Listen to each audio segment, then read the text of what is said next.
Super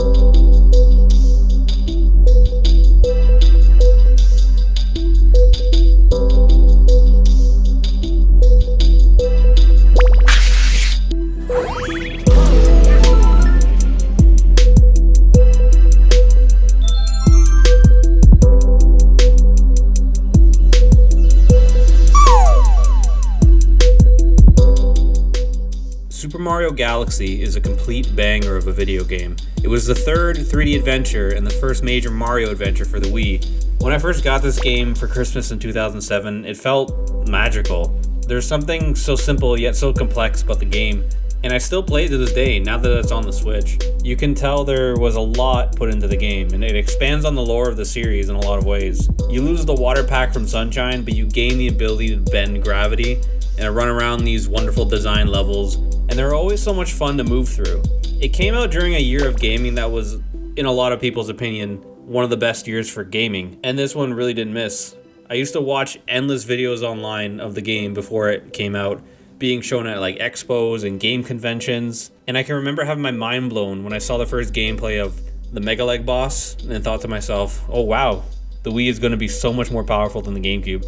I mean, it wasn't that much more powerful spec-wise, but the developers of this game squeezed every last idea and refinement out of the power of the Wii, and it also adds to the simplicity of the game, just makes it good. You only have to really deal with what's in front of you, and in ways it goes back to like the side-scrolling idea, where you can only go left and right, but in this game you can go forwards and back. I mean, there's other levels that let you run around a bigger space. You can't really get lost, which is great with the straightforward gameplay and the perfectly scripted camera. But to be honest, I didn't always feel this way about the game, let me tell you.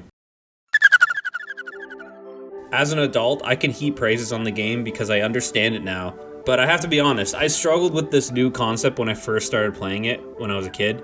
I actually sold the game to a classmate in high school, and I was really upset with the game and how it was taking on this new idea and this new like concept. It was still a 3D platformer, but like it was very like controlled. It didn't give me that sense of exploration and freedom that Sunshine and 64 did. And it wasn't until Super Mario Odyssey where we got that back. So yeah, at the time I thought this game was a blasphemy that Nintendo would make it this way. I wanted to adventure and explore. There are levels in this game where you can move around a bigger space, like I said, like Honey Hive Galaxy, but I wanted more at the time. But now that I have played this game for hundreds and probably thousands of hours, I can say that I actually prefer like the streamlined direction. I can actually say I prefer the streamlined direction you take through all the levels. I mean, if I was feeling like I wanted to play like a more exploratory game, I would go and play those games now. But I mean, like at the time, I didn't really have that many games to pick, so like I understand how I was so upset. Now that like we're past that and there's like 1,000 games you could play in that genre of like the exploring kind of genre, Breath of the Wild, like now I can appreciate it. I actually met a kid younger than me who told me that this was his first Mario game. And when I think about that, it'd be a really great game to be your first Mario game. It's just such a beautiful game. Great one to start with in the Mario series. But if I could say one last negative thing about the game is that it felt very dark and void. Most of the game and like the skyboxes were just dark, starry skies. Gusty Garden Galaxy made things more bright, and it wasn't until the sequel that we got like more bright skies and everything. But in some ways it was good, so like I'm kind of going back and forth here. Please don't click off, please subscribe. So like in some ways it was kind of dark and dingy, but in other ways, in some levels, it wasn't. Anyway, don't click off the video.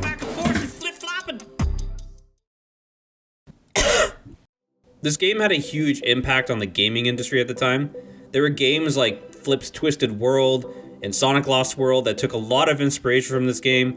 There was also the sequel that came out that expanded on the game, but no one can really touch this game's like charm. I will always love the charm of that observatory and just the waltzy music. It kind of references Super Mario 64 with Peach's Castle and how it had like a very royal kind of sound to it. I was really into astronomy at the time, not the crystals and everything. Astronomy, where like the planets and everything and NASA and everything. So like I like the idea that Nintendo was taking ideas from like space and science fiction and like incorporating it into like a Mario game. So I thought that was cool too. I can always use this game as an example of how a developer can make a great game on older hardware, because like when you're running around like on a planetoid, like all the other planets and objects in the world are like kind of like deleted from the memory. So in ways like it's like refining the lack of power of the Wii and just making you focus on like one planet at a time. It's actually really smart if you think about it, and they did it really well. They even had like the bloom effect in the background where like it blurred out the background, which kind of added like a depth of field. So I always thought that was really cool. At the time this game came out, there were games in HD, and people were all about the power of the Xbox 360 and PS3. But it was cool to see this game stand next to them and like look good. In conclusion, I will probably play this game through whenever I can. Now that it's on the Switch, I can boot it up and play it whenever. Anywhere too. They even incorporated the original Wii controls with the pointer. And like collecting the star bits with the pointer was such like a game in itself. It was just so good.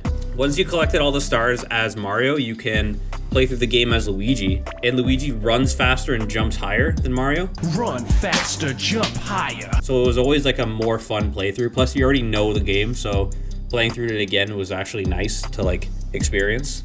And I still remember the first time playing Sweet Sweet Galaxy. That was one of my favorite levels in the game. It was just so like awesome.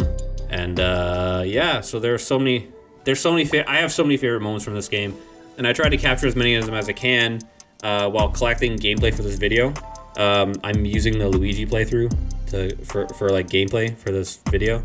I hope people don't get confused, because it's like Super Mario Galaxy, but it's like Luigi. But who cares? I don't care about those people. Those people can like go eat a salty thing. When I play, I like to chase comets around the observatory. I'd always like check the main screen to see where the next comet is, and always go for that one first, because they only stay there for like a bit, and then they peace out. Like the women in my life. The purple coin comets were the best ones because you had to collect a bunch of purple coins and like a set of, like it was different with every like level, but there's just something so satisfying about collecting things in a 3D platformer. I don't know why it's so enjoyable. I just love it, and I love this game, and I wanted to write this love letter to one of my favorite games of all time, and I hope the sequel comes to the Switch. If not, then whatever, I'll get over it. Thanks for watching. I'm gonna try and put out a video every week. If I don't get mad at me. Anyway, I'm under a blanket right now. I need to take it off, right? Okay. Oh, I can breathe. Please subscribe.